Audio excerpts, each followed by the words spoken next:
بسم اللہ الرحمن الرحیم نحمده ونصلی علی رسولہ الکریم اما بعد فاعوذ باللہ من الشیطان الرجیم بسم اللہ الرحمن الرحیم۔ محترم ناظرین، دوستوں اور عزیزوں، استقبال ہے آپ کا ہمارے یوٹیوب چینل پر، اور سوال اور جواب کا یہ سیشن ہے جس کے لیے میں آپ کے سامنے حاضر ہوں۔ تو آپ کے سوالات جو میرے سامنے ہیں تو ہم شروع کرتے ہیں شروع سے۔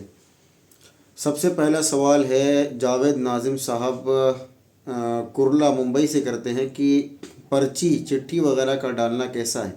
مطلب 4-5 دوست مل کر پرچی چٹھی ڈالتے ہیں، جس کے نام کی پرچی اٹھے گی وہ چائے ناشتہ کھانا وغیرہ حلال چیزیں کھلائے گا، تو اس طرح سے کھانا پینا ٹھیک ہے یا نہیں؟ حرام کی کیٹیگری میں تو نہیں آتا؟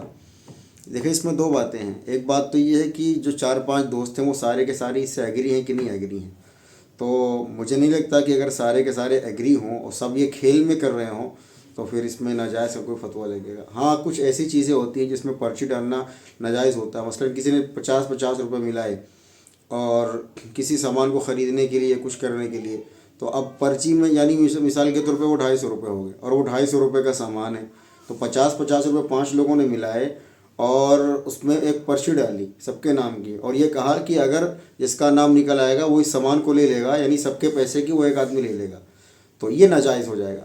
باقی اس میں کھانے پینے کی بات ہے تو پھر سارے کے سارے راضی ہیں تو اس میں انشاءاللہ گناہ نہیں ہوگا۔ لیکن ایک بات یہ ہے کہ اس طرح نہ کریں، بلکہ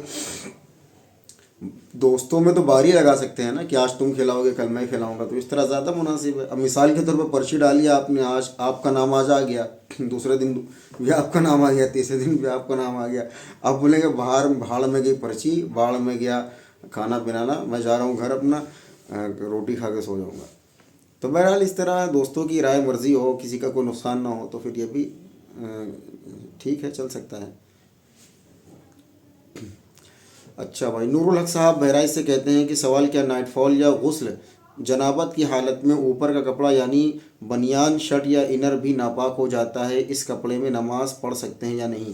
دیکھیں بھائی نور الحق صاحب، جس کپڑے میں غلاظت لگے گی، جس کپڑے میں آپ کا اسپم لگے گا، وہ کپڑا ناپاک ہوگا۔ مثال کے طور پہ آپ نے انڈر ویئر پہنی ہے، آپ نے پاجامہ پہنا، اوپر آپ نے ٹی شرٹ پہنی ہے، تو ٹی شرٹ پر آپ کی وہ ناپاک چیز نہیں لگی ہے تو ٹی شرٹ ناپاک نہیں ہوگی۔ تو یہ ذہن میں رکھے کہ جس چیز پر یعنی جس کپڑے پر ناپاکی لگتی ہے وہ کپڑا ناپاک ہوتا ہے۔ نیچے کے کپڑے پر لگی تو اوپر کا کپڑا صرف پہننے کی وجہ سے ناپاک نہیں ہوگا، جب تک اس پر ناپاکی نہیں لگتی، تو اس کپڑے میں نماز بھی پڑھ سکتے ہیں، سب کچھ کر سکتے ہیں۔ محمد طیب صاحب امروہہ سے کہتے ہیں کہ سوال یہ ہے کہ اگر جماعت کے ساتھ نماز پڑھ رہے ہیں تو کیا امام کے ساتھ سلام پھیرنا چاہیے یا امام کے دونوں طرف سلام پھیرنے کے بعد ہمیں سلام کہنا چاہیے؟ اگر آپ شروع سے امام کے ساتھ میں ہیں تو آپ امام کے ساتھ ہی سلام پھیریں، لیکن بہتر یہ ہے کہ ایک لفظ آپ اس سے پیچھے ہوں، یعنی امام صاحب السلام علیکم ورحمۃ اللہ کہیں تو آپ بھی انہی کی اتباع کرتے ہوئے السلام علیکم ورحمۃ اللہ کہیں۔ اگر آپ مسبوق ہیں تو امام جب ایک جانب یعنی آپ بعد میں شامل ہوئے ہیں، رکعتیں آپ کی رہ گئی ہیں، تو جب امام صاحب دوسری جانب سلام پھیریں تب آپ یعنی سلام پھیریں، کھڑے ہوں اٹھ کر کے۔ بعض اوقات ایسا ہوتا ہے کہ امام صاحب سلام پھیرتے ہیں ایک طرف اور دوسرا والا یہ کرتا ہے کہ فوراً اٹھ کر کے کھڑا ہو جاتا ہے، تو اب امام صاحب کو سجدہ سہو کی حاجت ہوتی ہے تو وہ سجدے میں چلے جاتے ہیں، تو پھر یہ جھکتا ہے بیٹھتا ہے نیچے۔ تو شروع سے اگر آپ امام کے ساتھ ہیں تو آپ شروع سے امام کے ساتھ نماز پڑھنے کی صورت میں امام کے ساتھ ہی سلام پھیریں گے، لیکن 1-2 لفظ پیچھے رہیں اس سے، یہ زیادہ مناسب ہے۔ خان صاحب راجستھان سے کہتے ہیں کہ فاتحہ لگانا جائز ہے، دلیل کے ساتھ بتائیں گے تو مہربانی ہوگی۔ بھائی فاتحہ لگانا کیا ہوتا ہے میں نہیں جانتا، فاتحہ پڑھنا فاتحہ کرانا تو میں نے سنا تھا، لیکن فاتحہ لگانا یہ کیا ہوتا ہے مجھے نہیں معلوم۔ بہرحال فاتحہ کا کیا مطلب ہوتا ہے پہلے اس کو ایکسپلین کریں یا میں کر دیتا ہوں۔ دیکھیں فاتحہ آج کل یہ ہوتی ہے کھانا سامنے رکھا جاتا ہے، اس پر جو کچھ پڑھا جاتا ہے اور پھر اس کو بخشا جاتا ہے، تو یہ طریقہ بالکل بدعت ہے، ضلالت ہے، گمراہی ہے، اس سے بچنا چاہیے ہر ایک کو۔ بلکہ اگر آپ کو کسی میت کو ثواب پہنچانا ہے اپنے اعزاء یا اقربا میں سے، تو آپ کسی کو صدقہ دے دیں، نیت کریں گے اللہ اس کو انشاءاللہ ثواب پہنچا دے گا، آپ دعا کریں گے انشاءاللہ اس کو ثواب پہنچ جائے گا، آپ نفل نماز پڑھیں گے، قرآن پڑھیں گے، ثواب پہنچ جائے گا۔ یہ جو طریقہ یہ کھانے رکھ کے سامنے پھر جو ہے فاتحہ خوانی، دلیل آپ نے کہا ہے کہ دلیل کے ساتھ بتائیں گے تو مہربانی ہوگی. دیکھیں دلیل ہماری یہی ہے کہ اس طرح جو فاتحہ خوانی ہوتی ہے یہ حضور صلی اللہ علیہ وسلم نے نہیں کیا. کسی صحابی کے مرنے پر آپ کی ازواج کا، آپ کی بنات کا آپ کی زندگی میں انتقال ہوا، آپ نے یہ فاتحہ قل خوانی کی رسمیں، 40ویں کی رسمیں، تیجے کی رسمیں نہیں کی. یہ سب سے بڑی دلیل ہے ہماری. اس کے بعد صحابہ اکرام نے کسی صحابی کی بیوی کے مرنے پر فاتحہ خوانی، کل خوانی اس طرح کی نہیں کی. یا اسی طریقے سے ازواج مطہرات نے آپ صلی اللہ علیہ وسلم کے لیے نہیں کی. آپ صلی اللہ علیہ وسلم کا جب وصال ہوا، حضرت عائشہ اور بہت ساری امہات زندہ تھیں، آپ کی زوجات زندہ تھیں، لیکن آپ صلی اللہ علیہ وسلم کی بیویوں نے آپ کے نام پر کوئی کل خوانی، کوئی فاتحہ کی ہو تو آپ مجھے دکھا دیجیے. تو شریعت کا حصہ نہیں ہے. شریعت آپ کا اپنے معاملات کا حصہ ہو سکتا ہے، شریعت کا حصہ نہیں ہے. تو اس لیے دلیل یہی ہے کہ نہ اللہ نے حکم دیا، نہ رسول اللہ صلی اللہ علیہ وسلم نے بتایا، نہ صحابہ کرام نے کیا، نہ اہل بیت نے کیا. تو اس لیے یہ طریقہ بعد کی ایجادات ہے. ہاں اتنا ضرور ملتا ہے کہ ایک صحابی اللہ کے رسول علیہ الصلوۃ والسلام کے سامنے اور فرمایا کہ اللہ کے رسول میری ماں فوت ہو چکی ہے، کیا میں ان کی طرف سے صدقہ کر سکتا ہوں؟ آپ نے فرمایا ہاں کہ تم ان کی طرف سے صدقہ کر سکتے ہو. اسی طرح اور بھی تفصیلی روایت اس کے اندر موجود ہے. تو بہرحال ثواب پہنچانا اپنی ذات سے کچھ پڑھ کے صدقہ دے کر کے یہ تو جائز ہے، لیکن یہ کھانا وغیرہ کھانے کا ثواب پہنچے گا ہی نہیں. جب کھانا سامنے رکھا ہوا ہے، آپ نے دیا نہیں فقیر کو کھانا، تو کیسے ثواب پہنچ جائے گا؟ یہ بات سمجھ میں نہیں آتی لوگوں کو. باقی جو اس طرح کرتے ہیں دلیل ان سے مانگ لی جائے کہ آپ جو کھانا رکھ کے سامنے فاتحہ وغیرہ کرتے ہیں، 40واں کرتے ہیں، اس کی دلیل قرآن اور سنت سے اس طرح دکھائیے، بس اس کے علاوہ ہم کچھ نہیں جانتے. جی خان صاحب راجستھان سے کہتے ہیں اگر کوئی شخص ویلڈنگ کا کام کرتا ہے تو اس کی آنکھوں میں ویلڈنگ لگ جاتا ہے، تو بہت سے لوگ کہتے ہیں کہ عورت کا دودھ 2 بوند آنکھوں میں ڈالنے سے آرام مل سکتا ہے. یہ کہاں تک صحیح ہے پتہ نہیں، آپ نے سنا ہوگا یا نہیں. بھائی کس کی عورت کا دودھ ڈالنا ہے پہلے یہ تو لکھو. تو اس طرح کی کوئی بات نہیں ہے بھیا. ڈاکٹر کے پاس جائیں، آنکھ کا ٹریٹمنٹ کروائیں، بات ختم ہو جائے گی. آپ کہاں سے ڈھونڈیں گے؟ کوئی کنوارا ہو تو کہاں جائے گا ڈھونڈنے کے لیے عورت کا دودھ؟ تو اس طرح کی باتیں نہ کیا کریں بھیا. اچھا وہ کمنٹ آپ کے میسج پہ کچھ لوگ ہنس بھی رہے، لیکن میں آپ کے سوال کو غلط نہیں کہتا. آپ نے سنا ہوگا تبھی تحقیق کے لیے یہ بات جو ہے یہاں پر لکھی. ایک بات یاد رکھیں، کوئی سوال کیسا بھی ہو تو کسی سوال پر ہنسا نہ کریں. چونکہ انسان جب کوئی بات سنتا ہے، اگر وہ پوچھتا ہے تو اس بات کی دلیل ہے کہ اس کے اندر دین سیکھنے کا جذبہ ہے، تو یہ دلیل ہے اس بات کی، تو اس میں ہنسنے کی کیا ضرورت ہے؟ لیکن اب ہنسی آ جاتی ہے تو کون اس کو روک سکتا ہے. محمد سکیم صاحب راجستھان سے کہتے ہیں اکثر 26 جنوری اور 15 اگست پر مسلمانوں کو سٹیٹس لگاتے دیکھتا ہوں کہ رسول اللہ صلی اللہ علیہ وسلم کی سنت ہے کہ جس ملک میں رہو اس سے محبت کرو. یہ احادیث ہیں یا پھر کسی نے ایسا ہی بنا دیا؟ تھوڑی روشنی فرمائیں.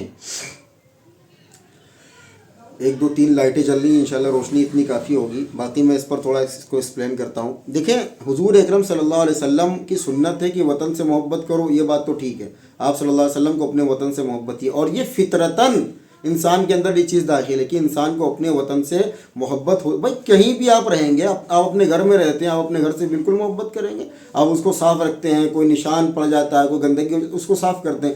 یہی تو مکان کی اہمیت ہے، یعنی مکان کی محبت ہے. مکان کا مطلب رہنے کی جگہ، تو وطن جس میں ہم رہتے ہیں تو اس سے بھی محبت ہوتی ہے. لیکن اس کو حضور صلی اللہ علیہ وسلم کے ارشاد پر، یہ حدیث پر فٹ کرنا یہ صحیح نہیں ہے. بعض لوگ کہتے ہیں کہ اللہ کے رسول علیہ السلام نے فرمایا کہ وطن کی محبت ایمان کا حصہ، یا حضور نے فرمایا کہ جس ملک سے میں رہو اس سے محبت کرو. اس طرح کی کوئی حدیث نہیں ہے. اس طرح کی کوئی حدیث بیان کرتا ہے تو وہ بھائی جہالت ہے، اس سے منع کرنا چاہیے. لیکن ایک ہے کہ وطن سے محبت کرنا تو فطرتاً محبت ہوتی ہے بھائی. اس کا تعلق اسلام سے نہیں ہے، اس کا تعلق شریعت سے نہیں، اس کا تعلق انسان کے نیچر سے ہے. انسان کا نیچر ہے کہ جہاں رہے گا اس جگہ سے آٹومیٹک محبت اس کو ہو جائے گی. ارشد خان صاحب نانپارہ سے پوچھتے ہیں کہ ایک لڑکا اور ایک لڑکی کے درمیان شاریک سمبند یعنی زنا ہوا ہے اور لڑکی کو حمل ٹھہر گیا، اب وہ دونوں شادی کرنا چاہتے ہیں، تو کیا وہ فوراً شادی کر سکتے ہیں یا بچہ ہو جانے تک انتظار کریں گے؟ زنا بہت بڑا گناہ ہے. قرآن کریم کے اندر حکم ہے لا تقربوا الزنا زنا انہ کان فاحشہ، کہ زنا ایسی گندگی ہے کہ اس کے قریب بھی مت پھٹکو، اس لیے کہ وہ بہت بڑی غلاظت، بہت بڑی بے حیائی گندگی ہے. تو بھائی اس طرح کی چیزیں کرنے سے پہلے اپنی ایمان کا جائزہ لینا چاہیے کہ ایسا نہ ہو کہ اللہ اس گناہ کی نحوست کی وجہ سے میرا ایمان چھین لے. بہت غلیظ ترین گناہ ہے زنا، بدکاری، یہ ساری چیزیں.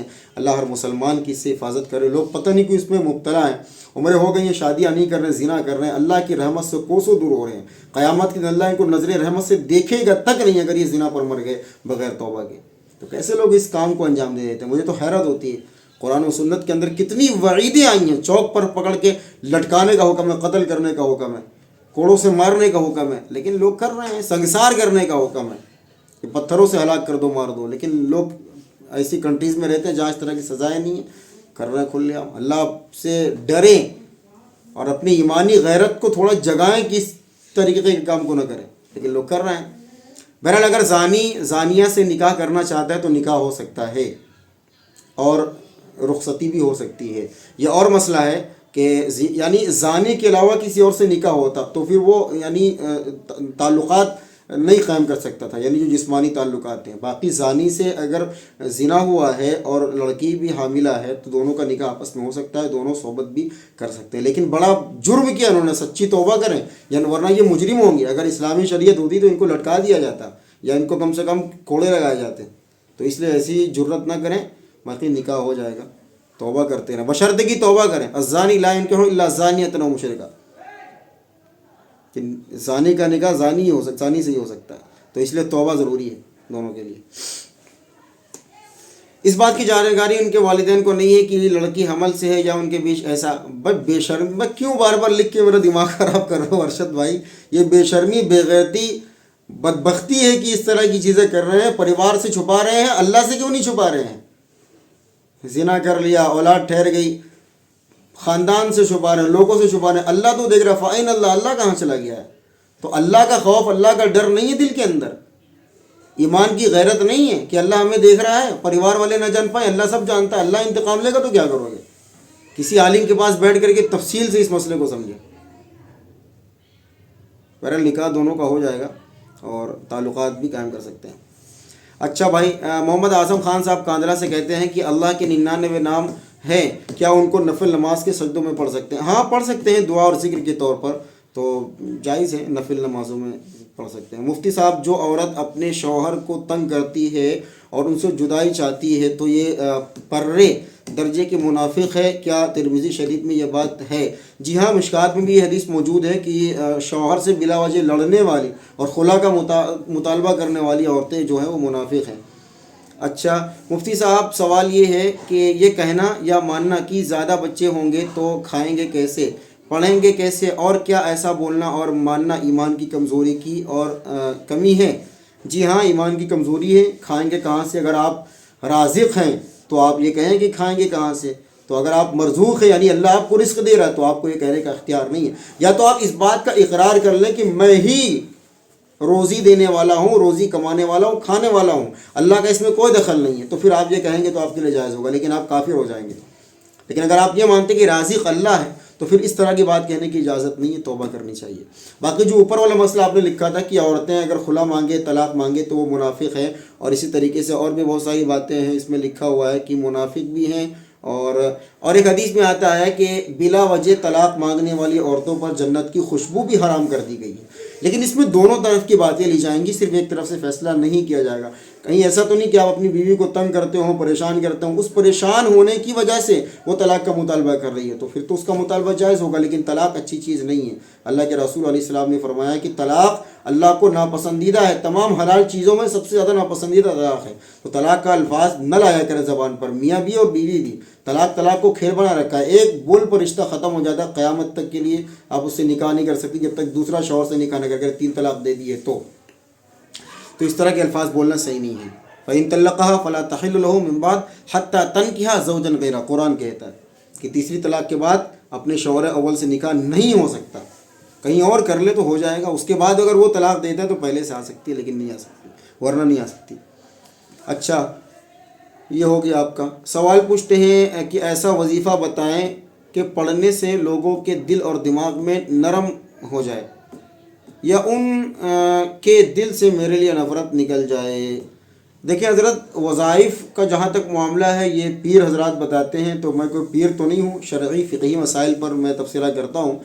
انسان کی فطرت اصل ہے، اگر ہم سمجھتے ہیں کہ ہم اپنے آپ کو چینج نہ کرنا چاہیں، ہم وظیفے پڑھ کر کے سارے معاملات آسان کر لیں، تو ایسا نہیں ہے۔ اللہ کی مرضی ہو تو الگ بات ہے، لیکن قاعدہ کلیہ یہ نہیں ہے۔ قاعدہ کلیہ یہ کہ انسان کو یعنی طہارت حاصل کرنی پڑے گی، پانی کے پاس جانا پڑے گا، پھر طہارت اس کو ملے گی، پاکی اس کو ملے گی۔ اگر ہم چاہیں کہ ہم وظیفہ پڑھ کے پھر اللہ سے پاکی حاصل کروا لیں کہ اللہ ہم وظیفہ پڑھتے ہیں پاکی کا، ان اللہ یحب التوابین و یحب المتطہرین، پڑھتا رہے تو وہ پاک نہیں ہوگا جب تک وہ نہائے گا نہیں یا عذر کی صورت میں تیمم نہیں کرے گا۔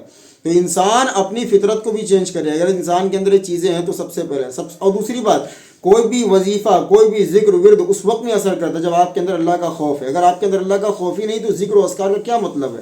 کوئی مطلب نہیں، خالی زبان کی تھکاوٹ ہے. ثواب مل جائے گا لیکن اثر نہیں ہوگا. باقی دعا کرے اللہم الف بین قلوبنا و اصلح ذات بیننا، یہ دعا پڑھیں اللہ کے سامنے. اور جب یہ دعا پڑھیں تو جس کے لیے آپ کو محبت کروانی ہو، یعنی جس سے آپ کے تعلقات بحال کروانے ہوں، اس کا نام ذہن میں، اس کی ذات کو ذہن میں رکھیں. اللہم الف بین قلوبنا و اصلح ذات بیننا.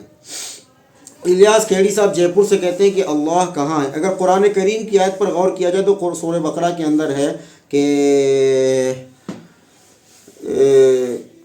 وَإِذَا سَأَلَكَ عِبَادِي عَنِّي فَإِنِّي قَرِيبٌ وَإِذَا سَأَلَكَ عِبَادِي عَنِّي، اور جب میرے بندے میرے بارے میں سوال کریں فَإِنِّي قَرِيب، تو تم کہو کہ اللہ تو بے شک قریب ہے. تو اللہ قریب ہے. ایک اصولی بات یہ ہے کہ اللہ قریب ہے. وَلِلَّهِ الْمَشْرِقُ وَالْمَغْرِبُ فَأَيْنَمَا تُوَلُّوا فَثَمَّ وَجْهُ اللَّهِ، اللہ ہی کے لیے مشرق اور مغرب ہے، تم جدھر کو منہ پھیرو گے ادھر اللہ کی ذات ہے. اور اسی طریقے سے وَهُوَ مَعَكُمْ أَيْنَمَا كُنْتُمْ، وہ ہر جگہ ہے جہاں تم موجود ہو، تمہارے ساتھ ہے وہ. اور بھی بہت ساری آیات ہیں. تو ایک یہ ہے کہ اللہ کے لیے مکان کا ہونا، کسی مکان کو خاص کرنا، یہ عجز ہے. یعنی یہ انسان کے لیے تو ہو سکتا ہے لیکن اللہ کے لیے کسی مکان کو خاص کر دینا یہ اللہ کی شان کے خلاف ہے. اگر ہم کہیں کہ اللہ صرف عرش پر ہے باقی اللہ کہیں نہیں ہے تو یہ اللہ کی شان میں یعنی کمی کرنا. چونکہ اللہ کے لیے لا مکان، لا زوال، بے مثال، با کمال ذات جو ہے وہ اللہ کی ذات ہے. تو اللہ کی ذات کو ایک جگہ قید کر دینا کہ اللہ یہاں پر بیٹھا ہوا ہے، یہاں سے نہیں ہلتا، یہی اس کی جگہ ہے، تو میرے بھائی یہ توحید نہیں ہے بلکہ اللہ کی شان میں گستاخی ہے. تو اس طرح کے الفاظ. باقی اس میں بڑی لمبی چوڑی بحث ہے. سیدھی سی بات یہ ہے کہ ہم اللہ پر ایمان لائے، اللہ رب العزت ہم پر حکم چلاتا ہے اور اللہ کے پاس ہمیں مر کر کے جانا ہے. ایک مسلمان کے لیے اتنا عقیدہ کافی ہے کہ اللہ ہمارا رب ہے اور اللہ ہمیں دیکھ رہا ہے، ہمارے معاملات کو سن رہا ہے، سارے معاملات پر اللہ کی نظر ہے اور مر کر کے اللہ کے پاس جائیں گے، اللہ کو حساب دیں گے. اتنا عقیدہ انسان کے لیے، مسلمان کے لیے کافی ہے. باقی اللہ عرش پر ہے کہ ہر جگہ موجود ہے. اب اس طرف دو معاملات ہو گئے، دو طرح کی رائے ہو گئی. ایک لوگوں کی رائے ہوئی کہ اللہ عرش پر ہے لیکن اپنے علم اور اپنی قدرت کے اعتبار سے پوری دنیا میں موجود ہے. ایک طبقے نے یہ کہا کہ اللہ اپنی ذات اور صفات تمام معاملات کے ساتھ ہر جگہ موجود ہے. تو اس طرح کی باتیں کرنے سے بحثیں بڑھتی ہیں. قرآن کی آیات سامنے رکھیے. میں نے آپ کے سامنے عرض کیا 2-3 آیات، اس طرح کی درجنوں آیات ہیں جس میں اللہ رب العزت فرماتے ہیں کہ ہم تمہارے قریب ہیں. نحن اقرب الیہ من الحبل الورید، اللہ تو شارک سے بھی زیادہ قریب ہے. تو اللہ کی ذات تو ہر جگہ موجود ہے. ہم یہ کہیں کہ اللہ عرش پر ہے یا اللہ یہاں پر ہے وہاں پر ہے، بھائی اللہ ہمارے، میں اس وقت بات کر رہا ہوں اللہ میری بات سن رہا ہے، اللہ میرے ساتھ موجود ہے. وَهُوَ مَعَكُمْ أَيْنَمَا كُنْتُمْ، وہ تمہارے ساتھ ہوتا ہے جہاں تم رہتے ہو. تو بس اتنی سی بات کافی ہے. باقی اس پر بحث کرنا کہ نہیں اللہ عرش پر ہے پھر نیچے پھر اوپر، اس سے بڑی بحثیں ہوں گی، قیامت تک ختم نہیں ہوں گی. چھوڑ دیجئے ان بحثوں کو. بس اللہ ہمیں دیکھ رہا ہے اور اللہ کو ہم مانتے ہیں، ہمارا رب ہے. اللہ ہمیں دنیا میں اللہ نے ہمیں بھیجا ہے عبادت کے لیے، امتحان کے لیے. ہم اس پاس ہو کر کے اللہ کے پاس جائیں گے، اتنا کافی ہے. محمد شاہد صاحب کہتے ہیں کہ میرا دوست جس نے غیر مذہب کی لڑکی سے زنا کر لیا ہے اور اس کی کاسٹ فلا فلا ہے، کوئی نیچ جات لکھی ہوئی ہے انہوں نے، لڑکی کی، اور اس کو کیا کرنا چاہیے پاک ہونے کے لیے؟ میں نے زنا پر ساری بات کر دی ہے. بدبخت ہے وہ انسان جو اس طرح کے قدم اٹھاتے ہیں. یعنی اس وقت میں اللہ کہاں چلا جاتا؟ فَأَيْنَ اللَّهُ، اللہ کہاں چلا جاتا؟ تم لوگوں سے چھپاتے ہو اس بدکاری کو، پریوار سے چھپاتے ہو، دوستوں سے چھپاتے ہو، حتیٰ کہ کوئی جانور بھی آ جائے تو تم رحم کھا جاتے ہو، پردہ ہوا سے ہل جا ڈر جاتے ہو. اللہ سے کیوں نہیں ڈرتے اس طرح کی بدکاری کرتے ہوئے؟ بس اللہ ہی ہدایت دے، کیا کیا جا سکتا ہے. باقی وہ توبہ کرے سچے دل سے اور کچھ صدقہ بھی کریں. بھائی وہ لڑکی تو ہے تو وہ اللہ کو مانتی نہیں تو اس پر کیا مسئلہ ہے، وہ بھی توبہ کر کے ایمان لے آئے تو اچھی بات ہے، ورنہ اس کو چھوڑے اور قیامت تک کے لیے اس سے تعلقات کو ناجائز کرے اپنے لیے کہ ہاں آج کے بعد تمہاری طرف آنکھ اٹھا کر کے ہم نہیں دیکھیں گے. آج توبہ کرے گا کل پھر زنا کرے گا. اگر تعلقات کو ختم نہ کیا تو اس لیے میرے دوستو عزیزو، بدکاری، بدبختی، بے شرمی، بے حیائی، بے غیرتی والے کاموں کو ترک کریں اور اللہ سے ڈریں جیسا کہ اس سے ڈرنے کا حق ہے. اتقوا اللہ حق تقاتہ، اللہ سے ڈرو جیسا کہ اس سے ڈرنے کا حق ہے. کہاں جا رہے ہو؟ فَأَيْنَ تَذْهَبُونَ، قرآن کہتا تم کہاں جا رہے ہو؟ اللہ حفاظت کرے ہم سب کی. جی فیضان خان صاحب MP سے کہتے ہیں کہ میرے 2 دن کی بیٹی ہے جس کی حالت سیریس ہے، ڈاکٹر نے دعا کے لیے کہا ہے. بھائی آپ سب فیضان بھائی کے لیے دعا کریں، ان کی بچی کے لیے. اللہ ان کی بچی کو شفا کاملہ عاجلہ مستمرہ اور دائمہ نصیب فرمائے، اور تمام عالم میں جتنے بھی بیمار ہیں ان کے سب کو شفا کاملہ عطا فرمائے۔ دل سے دعا ہے اللہ تعالیٰ آپ کی بچی کو صحت عطا فرمائے، آپ حضرات بھی دعا کریں تو انشاءاللہ صحیح ہو جائیں گے۔ باقی سورہ فاتحہ پڑھ کریں گے، اوپر دم کیا کریں، انشاءاللہ معاملات آسان ہوں گے۔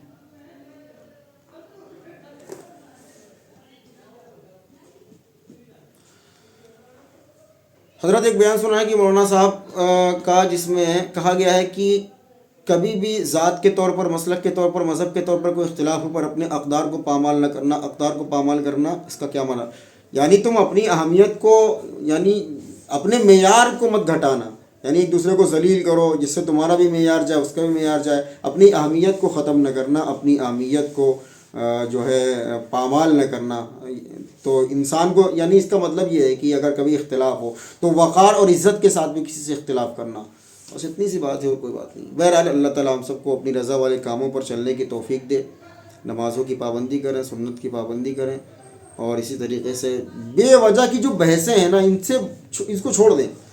یہ بحثیں 1200 سال سے ہو رہی ہیں، ابھی تک چل رہی ہیں، نتیجہ نہیں نکلا، اور جتنی بھی دنیا جتنے دن باقی ہے اتنے دن تک چلیں گی، نتیجہ نہیں نکلے گا۔ تو بلا وجہ کی بحثوں میں پڑھنا، نماز کے معاملات میں نیت یہاں باندھنے کی، وہاں باندھنی، آمین زور سے بولنے کی، اللہ ہے یہاں ہے وہاں ہے کہاں ہے، ان چیزوں سے اپنے آپ کو بچائیں، مسلکی اختلافات سے بچائیں۔ بھائی جس مسلک پہ ہو عمل کرو، اللہ کی توحید وحدانیت کا اقرار کرو، نبی صلی اللہ علیہ وسلم کو بشر مانتے ہوئے تمام کائنات سے افضل سمجھو، اور اپنے لیے اللہ اور اس کے رسول کے احکامات کو لازم سمجھو، انشاءاللہ کامیاب